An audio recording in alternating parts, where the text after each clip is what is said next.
Hello people, I'm the AnimeHERO, and I review manga so you can read it.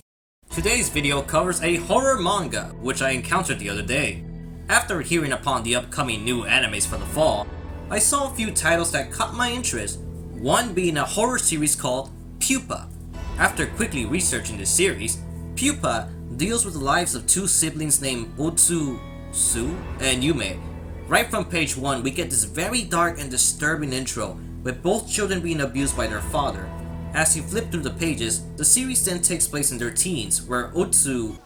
I don't know what's the real name, just call it Utsu, is very protective of her sister, and apparently they're both now living alone. However, there are times where they encounter their father only to get beaten on again.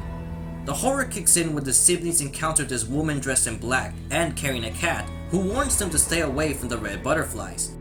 This leads to Yume being infected by the red butterflies and becomes a monster who has this endless urge of devouring any living creature. The brother also becomes infected, only instead of becoming a monster, he is given regenerative powers. This leads to a deal being made with the woman in black in order to control his sister's hunger by letting her feast on his seemingly immortal body. This is about all I can say without giving too much, since this manga will have an anime adaptation in October. Although, there are some problems that make me a bit worried. The first thing is the art style, where it's very simplistic and rough. The way to describe the artwork is similar to a very limited artist, much like the mangas for Elfen Lied and Onani Master Kurosawa. Granted, I'm certain the anime will look better than its manga counterpart. The other problem is some of the humor falls very flat, but it's more of a nitpick.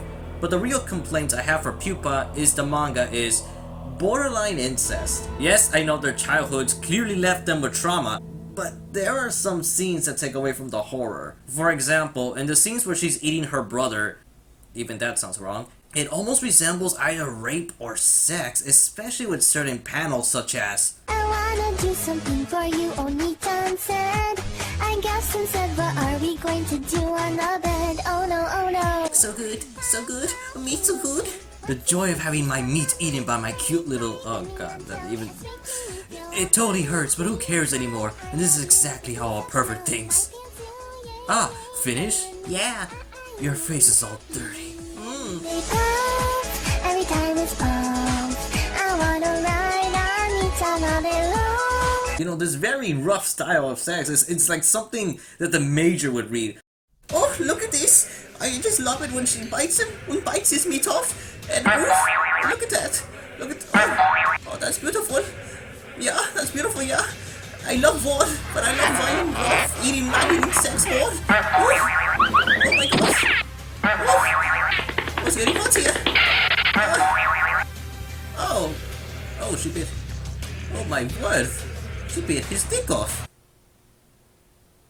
I'm loving this manga! Aside from that, there isn't much else to say. There's only been 7 chapters released since April 2013. I assume the anime might only be 13 episodes long, so hopefully this may either lead to the release of more chapters or a conclusion to the series. The anime will be premiering in October, so I'm looking forward to it. What I liked about this manga was obviously the concept of becoming a monster, along with the certain mystery from the science fiction point of view. I do appreciate the bond of two siblings trying to live a normal life since their life hasn't always been cheerful. While there has been a couple of very awful father figures in anime, I do like how it actually presents some believable trauma for our characters. It is a fear they must learn to overcome, although from the chapters I have read, it seems their father may play a bigger role in the story. I guess part of the appeal of this manga comes from the violent mad scientist approach, which is why I was intrigued by Dead Man Wonderland.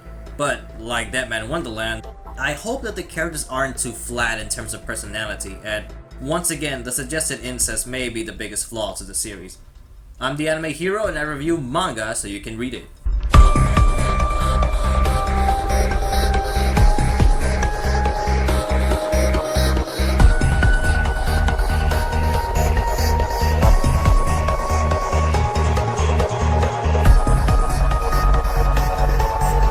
But seriously, what the fuck's up with them? This is sex.